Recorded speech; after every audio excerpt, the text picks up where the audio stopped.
नमस्ते। Solid facts with Hemant अत्री में आप सबका स्वागत। जैसा आप देख रहे हैं हेमंत सर हमारे साथ मौजूद है। बहुत स्वागत सर आपका।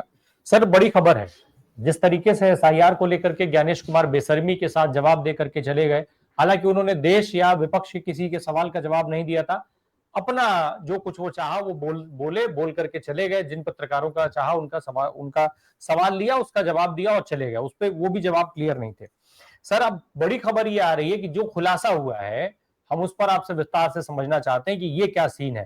चुनाव आयोग का अपना सर्वे ये कह रहा है था कि जो वोटर लिस्ट है वो बिल्कुल एक्यूरेट है, और उस एक्यूरेसी के बाद एसआईआर की जरूरत क्यों पड़ गई ज्ञानेश कुमार को?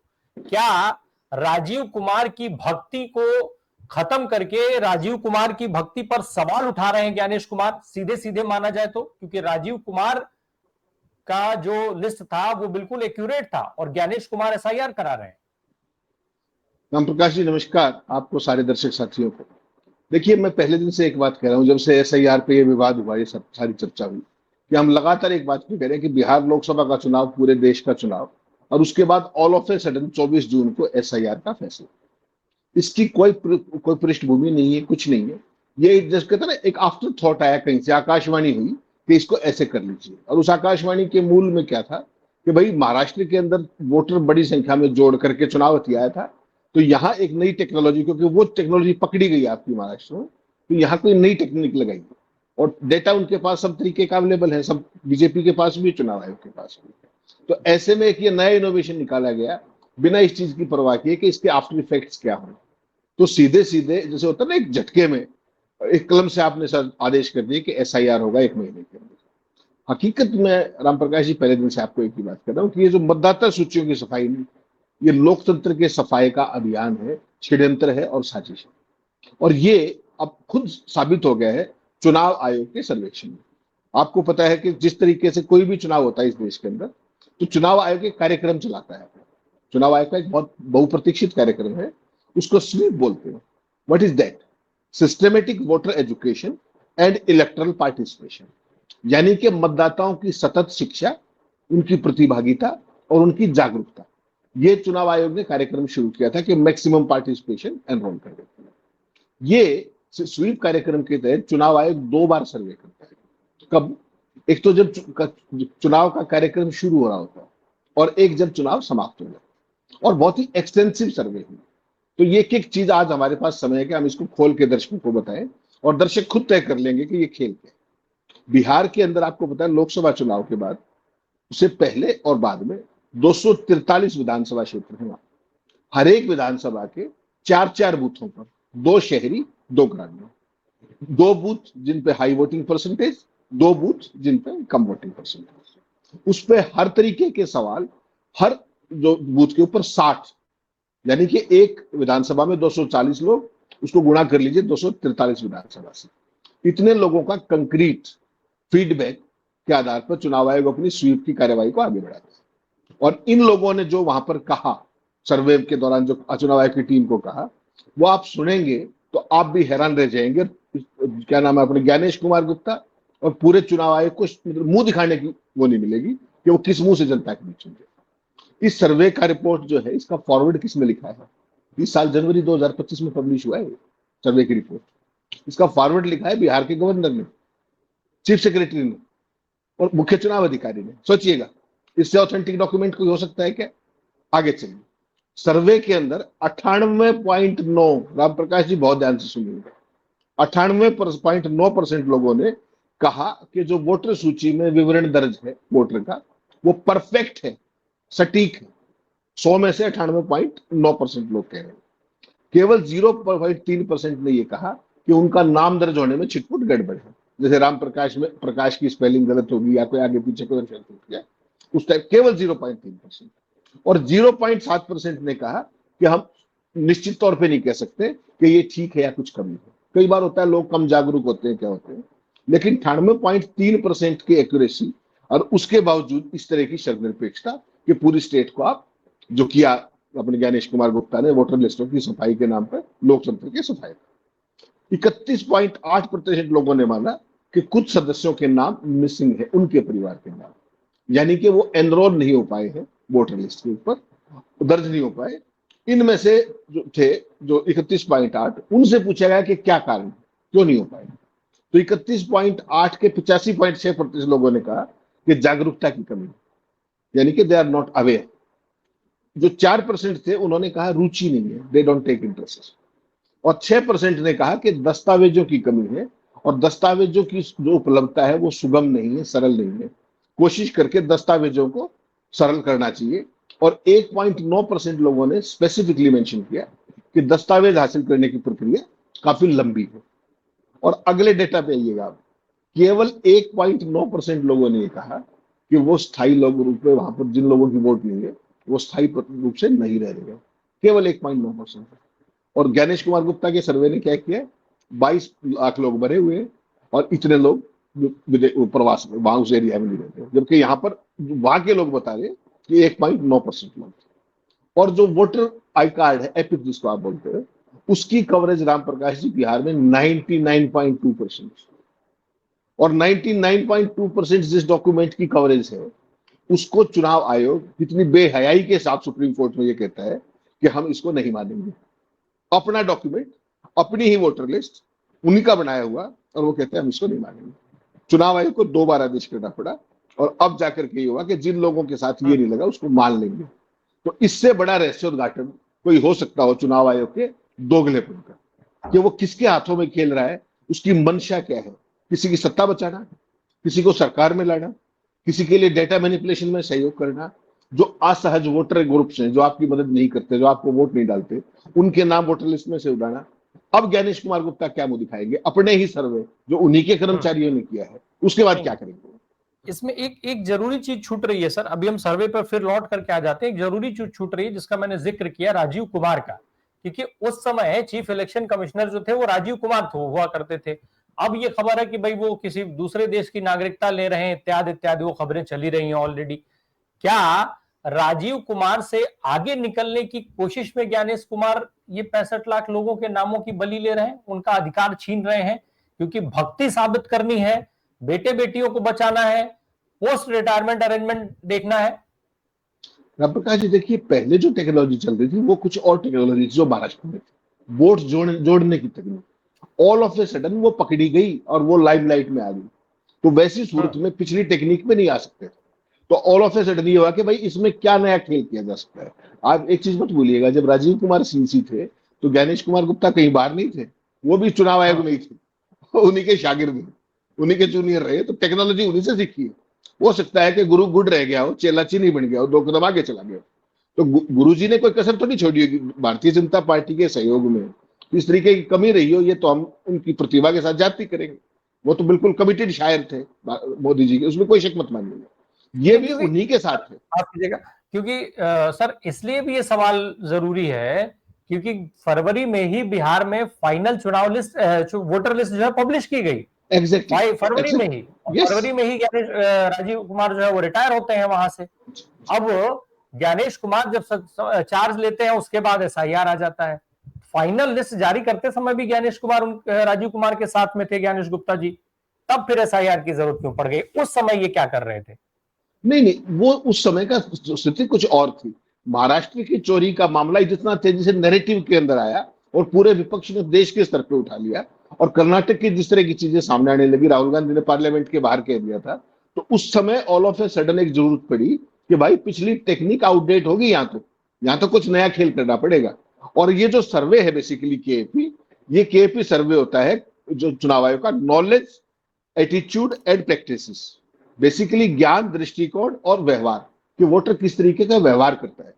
तो ये बेसिकली जो आपने कहा ना फरवरी के अंदर वोटर लिस्ट आई थी, वो एक सेट पैटर्न है चुनाव आयोग का, कि हर तीसरे महीने, जनवरी की एक क्वालिफाइंग डेट होती है, ऐसे एक जुलाई की डेट होती है, इस तरीके से 3 डेट्स होती है जब नए वोटर एनरोल किए जाते हैं वोटर लिस्ट के अंदर। तो ये जब बेसिकली क्या था कि ज्ञानेश कुमार गुप्ता, तो वो क्या नाम है, राजीव कुमार तो चले गए, और वो अपने तक की व्यवस्था सारी फुल एंड फाइनल करके गए थे, फुल प्रूफ। यहां समस्या क्या होगी कि महाराष्ट्र वाला मॉडल एक्सपोज हो गया, मध्य प्रदेश की भी चर्चा आने लगी कि एक घर में चोरी करेगी, इतनी वोट आएगी, फला हो गया। उसके बाद कर्नाटक की राहुल गांधी ने 1-2 बार चर्चा कर दी, तो ये सारे के सारे लोग बैकफुट पे आ गए, और इसको आप कहते हो ना पैनिक बटन दब गया। पैनिक बटन के चक्कर में कि भाई अगर बिहार के अंदर ये नहीं हो पाया खेल, क्योंकि महाराष्ट्र वाला तो हो नहीं पाएगा, तो महाराष्ट्र वाला नहीं हो पाया तो फिर क्या करो, एक्सेस जो है उनको बना के वो काट लो वोट। और वोट किसकी कटेंगी? अल्पसंख्यकों की कटेंगी। वो जो वोटिंग ग्रुप्स जो बीजेपी को या नीतीश को वोट देते हैं उनकी कटेंगी। तो वो रातों रात आकाशवाणी हुई और उसके बेसिस पे ये सारा का सारा खेल हुआ। मुझे तो आप एक चीज का जवाब बता दीजिए, जब पहले ही मतदाता सूचियों में वहीं का वोटर ये कह रहा है, चुनाव आयोग के अधिकारियों कह रहा है कि 98.9% वोटर लिस्ट सटीकता पर है, पूर्णतः सच है, फिर क्या जरूरत पड़ी है? कागजी कार्रवाई और जागरूकता की कमी के कारण कई सारे नागरिक इस सर्वे के अंदर भी आए, उनका कि कुछ लोग हमारे वंचित हैं, वोटर लिस्ट में आ नहीं पाए। तो चुनाव आयोग का क्या मैंडेट होता है? इंक्लूजन के जो बचे हुए हैं उनको लेना, या जो ऑलरेडी है उनको एक्सक्लूड करना? सोचिएगा ये कौन सा लोकतंत्र ला रहे हैं। चुनाव आयोग का काम, उस दिन क्या भाषण दे रहे थे, 83 मिनट की जो रैली की थी सरकारी स्थान पर बैठ करके भाजपा के पक्ष में बतौर भाजपा प्रवक्ता, क्या कह रहे थे कि हम एक वोटर की वोट डालने के लिए 2 दिन पैदल चल करके बूथ स्थापित करते, याद है ना आपको? एक वोट लेने के लिए, और यहां कितने वोट काटने के लिए आप ये प्रपंच रच रहे हैं, सोच के देखिएगा। उनका दोगलापन, उनका दो मुहापन, उनका सरकार के हाथ में खेलने का सारे का सारा सब कुछ साथ हो गया। फिर मैं एक बात दोहरा रहा हूं, चुनाव आयोग का, राम प्रकाश जी, 1950 से लेकर के आज तक बहुत साधारण चीज है, पूरा फोकस समावेश पे होता है, इंक्लूजन पे होता है, एक्सक्लूजन पे कभी नहीं होता है, वोटर को बाहर निकालने पे कभी नहीं होता है। या जो लोग कह रहे हैं कि अपनी जटिलताओं को सरल कीजिए, प्रक्रियाओं को सरल कीजिए, हम ताकि वोटर बन सके, डॉक्यूमेंट की प्राप्ति आसान कीजिए, वो काम नहीं किया, एसआईआर कर दी।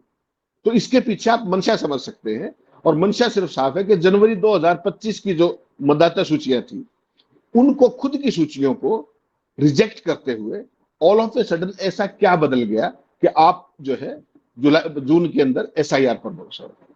सीधी सीधी बात केवल एक है कि अपनी जो आका है उनकी कुर्सी सुरक्षित रखने के लिए और किसी दल या गठबंधन विशेष की सत्ता कायम रखने के लिए ये सारा प्रपंच रचा गया। अब ये ओपन एंड शट केस है, और इस सारे मामले का खुलासा जो केपी सर्वे वाली बात है, ईटी ने आज बहुत डिटेल में किया, इकोनॉमिक टाइम्स ने बहुत डिटेल में स्टोरी की कि किस तरीके से ये सारे का सारा सर्वे, उसकी एक एक बारीक फाइंडिंग। तो क्या जो कौन था वो सर्वे, किसके पास आया होगा? सबसे पहले राजीव कुमार के पास आया होगा, उसके बाद ज्ञानेश कुमार गुप्ता के पास आया होगा। इन्होंने अपना ही सर्वे रिजेक्ट कर दिया और कभी इस पर मुंह नहीं खोला, और परसों ये कह रहे थे कि हम एक एक वोट को लेते हैं। तो ये इतने बड़े पैमाने पे जो ये खेल हुआ, अब इसका जवाब दीजिए ज्ञानेश गुप्ता। सर, ये जो ज्ञानेश कुमार के मुर्दे हैं वो बोल रहे हैं, अब निकल करके बोलना उन्होंने शुरू कर दिया कि हमने तो भी पिछले लोकसभा चुनाव में वोट डाला था, आपने अब हमारा वोट काट दिया है। चुनाव आयोग ने जिनको मरा हुआ साबित घोषित कर दिया है, वो लोग निकल निकल के बोल रहे हैं कि भैया हम जिंदा है, हम जिंदा है, हम जिंदा है, हमको देखो हम जिंदा है। सर, मेरा सवाल ये है, राजीव कुमार साहब के मुख्य चुनाव आयुक्त रहते हुए लोकसभा चुनाव हुआ 2024 का, बिहार के अंदर भारतीय जनता पार्टी को जो परिणाम चाहिए था वो नहीं मिला। वहां से ठीक है, नीतीश कुमार को बराबर सीटें मिल गई और ये भाजपा किसी रूप में भाजपा को बर्दाश्त नहीं हुआ। समझना मुझे आपसे ये कि क्या उसी लिस्ट को राजीव कुमार फाइनल कर गए, भाजपा को ये समझ में आ गया कि इस लिस्ट के सहारे हम नहीं वो कर पाएंगे, तो ज्ञानेश कुमार गुप्ता ने राजीव कुमार पर एक तरीके से आरोप लगाने का काम नहीं कर दिया शुद्धिकरण का नाम लेकर के? क्योंकि राजीव कुमार उसी लिस्ट से लोकसभा चुनाव करा गए, उसके बाद फाइनल सूची घोषित कर गए, और ज्ञानेश कुमार गुप्ता ने आते ही सवाल उठा दिया शुद्धिकरण के नाम पे, एसआईआर करवा दिया। तो ये राजीव कुमार पे सवाल नहीं है, राजीव कुमार की भक्ति पे सवाल नहीं है। राम प्रकाश जी, तो कंपटीशन है, who is more loyal than the king. जब तक राजीव कुमार रहे, उन्होंने तन मन धन और अपनी विश्वसनीयता के दम पर भी सरकार की मदद की। चुनाव आयोग के जितने भी डेटा थे, वोटिंग परसेंटेज से लेकर के जो वोट डले और वोट गिने, उनमें भी गलतियां पाई गई। उसके बाद भी उन्होंने किसी सवाल का जवाब दिया, फरवरी में रिटायर होकर चले गए। तो इससे ज्यादा स्वामी भक्ति आप क्या चाहते हो कि अपनी क्रेडिबिलिटी के दम पर भी पूरे चुनाव आयोग की जो अर्जित साख है 75 साल की, उसको बर्बाद करके भी वो अपने आका को सरकार में छोड़ के गए कि नहीं गए? आप ये बताइए। तो अब इनको तो उससे आगे निकलना ही है ना। और बिहार, एक मानेंगे आप कि बिहार कभी भी भारतीय जनता पार्टी के लिए सरल स्टेट कभी नहीं रहा, चाहे वो लोकसभा हो चाहे विधानसभा हो, और अपने दम पर वो नहीं कर पाते हैं। तो आप उसके पीछे थोड़ा सा पीछे चलिए, थोड़ा सा महाराष्ट्र के अंदर भी अब बीजेपी ने क्या किया, 89% स्ट्राइक रेट है महाराष्ट्र में बीजेपी जिन सीटों पर चुनाव लड़े। इतना उनके बाकी अलाइंस का तो नहीं है दोनों का, ना तो अजीत का है और ना एक नाथ शिंदे का। क्यों है?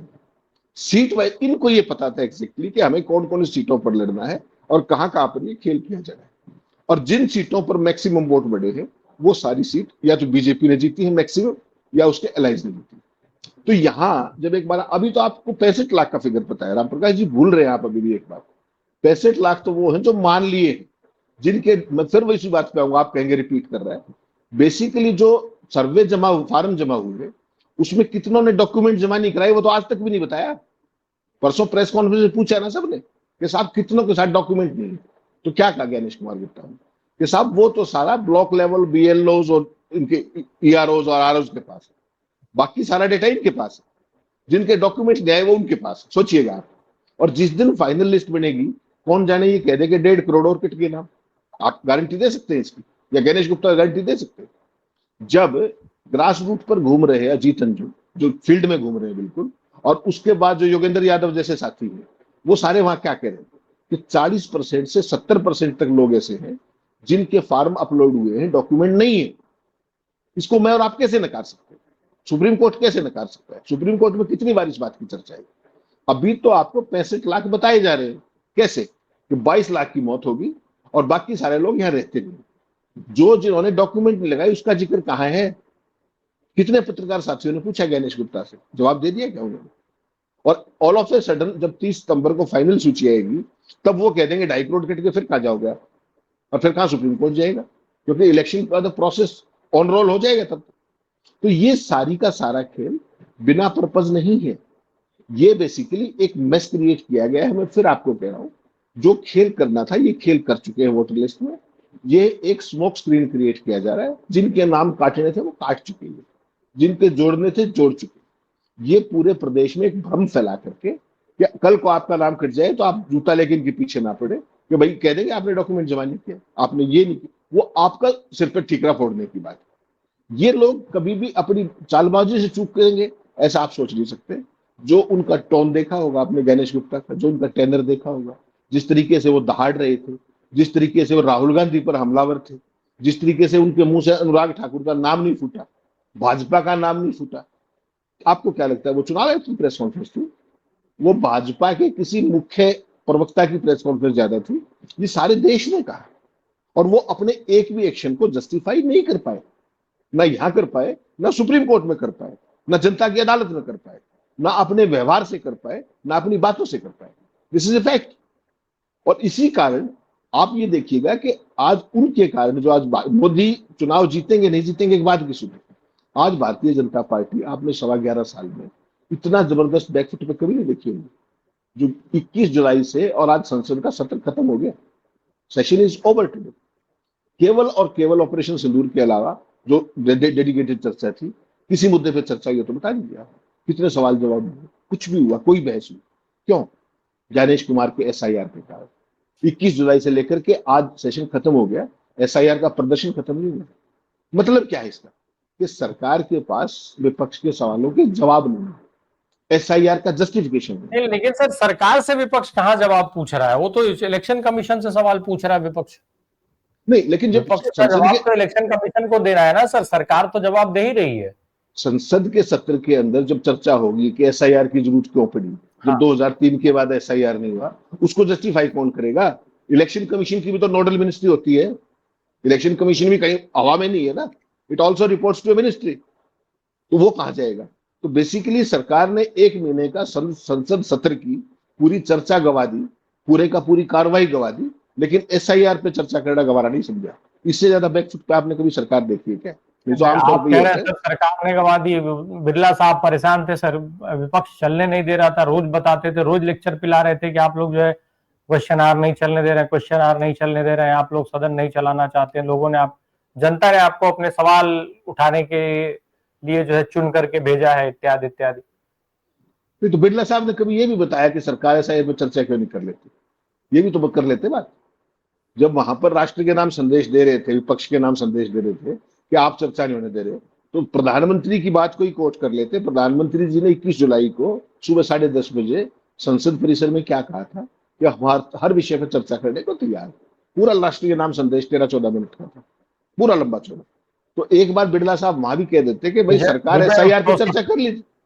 विजय उत्सव सत्र, हाँ, विजय पर्व, ये तो विजय पर्व है। तो उस तरीके की बात उन्होंने कही थी, और हम हर चीज पे बात करने को तैयार हैं।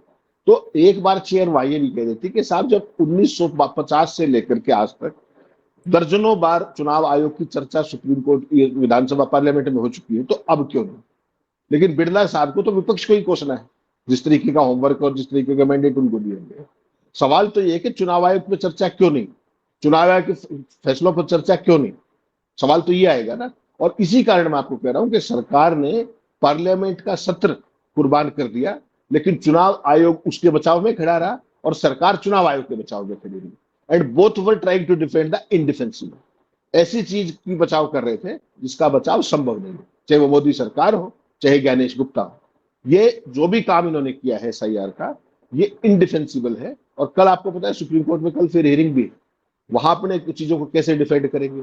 फिर वही सवाल आएगा कि कितने फार्मों के साथ डॉक्यूमेंट नहीं है, फिर क्या वो दिखाओगे, फिर वही कुतर्क करोगे वहां खड़े होकर के। तो ये सारी चीज इस देश का जो अर्जित लोकतंत्र है और चुनाव आयोग की जो अर्जित साख है 75 साल की, उन दोनों को नष्ट करने का काम ज्ञानेश कुमार गुप्ता ने किया है। ओपन एंड शट केस है कि इसमें ज्ञानेश कुमार गुप्ता डायरेक्ट पार्टी और सरकार एक के और इशारे पर। सर, ये जो सर्वे है जिसको आपने बहुत विस्तार पूर्वक बताया कि कैसे कैसे क्या क्या था और क्या क्या किया गया, मैं एक और चीज मेरे दिमाग में आ रही है सर, मैं उसको भी क्लियर करना चाहता हूँ सर। मेरा सवाल ये है, हालांकि सवाल बिना सिर पैर वाला है ये, और मेरा सवाल ये है कि अब अगर बिहार में सरकार भारतीय जनता पार्टी की बन जाती है पहली बार, जो मोदी जी के बड़े सपनों में से एक है, और इस समय उनकी जरूरत भी है, क्योंकि अगर बिहार में सरकार नहीं बनी जो 75 साल वाला भूत है वो पीछे पीछे दौड़ा रहेगा। अभी तो राहुल गांधी के भूत ही दौड़ा रहे हैं जिनके साथ वो चाय पी रहे हैं, लेकिन वो 75 साल वाला भूत भी निकल करके बाहर आ जाएगा, या उसको जिन्न कह लीजिए, बाहर आ जाएगा।